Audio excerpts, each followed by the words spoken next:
बॉलीवुड को अपनी धुन पर नचाने वाले बप्पी दा ने बीजेपी के टिकट पर एक बार चुनाव भी लड़ा था। रिश्ते में किशोर कुमार के भतीजे लगने वाले बप्पी लाहिरी ने गोल्ड पहनने के अपने शौक को लेकर क्या कहा था, आइए आपको बताते हैं। भारतीय संगीत की दुनिया में डिस्को किंग के नाम से मशहूर म्यूजिक कंपोजर और सिंगर बप्पी लाहिरी का 69 वर्ष की उम्र में निधन हो गया। 12 नवंबर 1952 को उत्तर बंगाल के जलपाईगुड़ी जिले में जन्म लिए आलोकेश लाहिरी उर्फ बप्पी लाहिरी सिर्फ 4 वर्ष की उम्र में ही लता मंगेशकर के गाए एक गीत में तबला बजाकर मशहूर हो गए थे।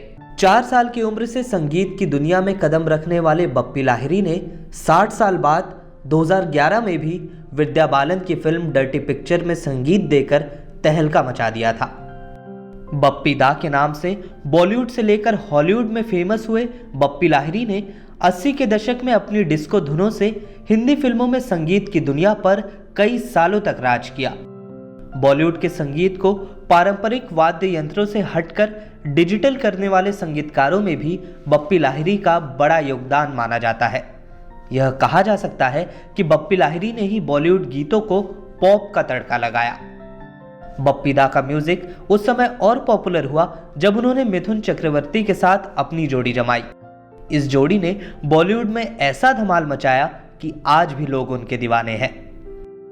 भारतीय फिल्म इंडस्ट्री में डिस्को म्यूजिक की धूम मचा देने वाले बप्पी लाहिरी पिछले 1 महीने से अस्पताल में भर्ती थे, जिसके बाद मंगलवार रात उनका निधन हो गया। बप्पी दा अपनी आवाज और संगीत के साथ ही सोना पहनने के अपने शौक के लिए भी मशहूर थे। बप्पी दा जब भी नजर आते थे सोने से लदे ही दिखाई देते थे। सिनेमा और संगीत का शौक रखने वाले बप्पी लाहिरी ने 2014 में कथित मोदी लहर के दौरान राजनीति में भी कदम रखा था। बप्पी लाहिरी ने 2014 लोकसभा चुनाव में राजनीति में भी किस्मत आजमाई थी। उन्होंने 2014 में बीजेपी की टिकट पर बंगाल के हुगली जिले की श्रीरामपुर सीट से चुनाव लड़ा था। हालांकि इस चुनाव में वह तीसरे पायदान पर रहे थे। उन्हें टीएमसी उम्मीदवार और वर्तमान में लोकसभा सांसद कल्याण बनर्जी से हार का सामना करना पड़ा था। इन चुनावों में इलेक्शन एफिडेविट के मुताबिक बप्पी दा तकरीबन 754 ग्राम सोना पहनते थे। इसके अलावा वे 4 किलो से ज्यादा चांदी भी पहना करते थे। बप्पी दा के साथ साथ उनकी पत्नी को भी सोना पहनने का खूब शौक था। वह बप्पी दा से भी ज्यादा सोना पहना करती थीं। सोना, चांदी और डायमंड इन सभी को पहनना उन्हें बेहद पसंद था। बप्पी दा के एफिडेविट के मुताबिक उनकी पत्नी 2014 में तकरीबन 967 ग्राम सोना और 8 किलो के करीब चांदी पहना करती थीं। एक इंटरव्यू में बप्पी दा ने बताया कि वह American pop star Elvis Presley से बेहद प्रेरित है और इस वजह से ही वह इतना सोना पहनते हैं। बप्पी दा के मुताबिक वे हमेशा चाहते थे कि जब भी वह मशहूर हो तो अपनी पहचान एल्विस प्रेस्ली की ही तरह बनाए। बप्पी लाहिरी ने बीबीसी को 2016 में दिए एक इंटरव्यू में कहा था, मैंने कई अवार्ड जीते पर ग्रैमी आज तक नहीं जीत पाया। मैं अब तक 5 बार ग्रैमी में एंट्री भेज चुका हूँ।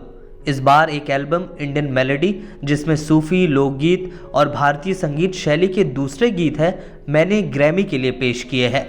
हिंदी फिल्मों में बप्पी दा के सबसे पॉपुलर गानों की बात करें तो I am a disco dancer का कोई तोड़ नहीं। बप्पी दा का संगीत और मिथुन चक्रवर्ती के डांस ने इस गाने को भारतीय संगीत की दुनिया में एक मील का पत्थर बना दिया है। इस गाने को विजय बेंडिक्ट ने गाया था। भारत के साथ साथ विदेश में भी इस गाने को काफी लोकप्रियता मिली। वहीं 1990 में रिलीज हुई संजय दत्त और माधुरी दीक्षित की फिल्म थानेदार का तम्मा तम्मा लोगे गाना भी बप्पी लाहिरी ने कंपोज किया था। म्यूजिक कंपोज करने के अलावा बप्पी दा ने इस गाने में अपनी आवाज भी दी थी। ये ट्रैक सुपर हिट साबित हुआ। इस गाने को साल 2017 में आलिया भट्ट और वरुण धवन की फिल्म बद्रीनाथ की दुल्हनिया में भी इस्तेमाल किया गया था।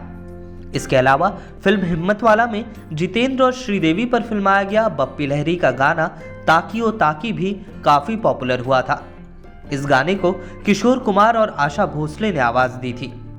फरवरी 1985 में आई फिल्म साहिब का गाना यार बिना चैन कहा रे बप्पी दा के करियर के सबसे सुपरहिट गानों में से एक साबित हुआ। इस गीत को म्यूजिक देने के साथ साथ बप्पी लाहिरी ने एस जानकी के साथ मिलकर गाया था। गाने के बोल अनजान ने लिखे थे। आज 36 साल बाद भी ये गाना युवाओं के बीच बेहद लोकप्रिय है। YouTube पर भी इस गाने को करोड़ों बार देखा और सुना जा चुका है। 10 दिन के अंतराल में संगीत जगत की दो बड़ी हस्तियों, पहले लता मंगेशकर और अब बप्पी लाहिरी का जाना भारतीय फिल्म जगत और उनके करोड़ों चाहने वालों के लिए किसी बुरे ख्वाब से कम नहीं है। इस वीडियो में फिलहाल के लिए बस इतना ही। देश दुनिया की तमाम खबरों के लिए बने रहिए लोकमत हिंदी के साथ।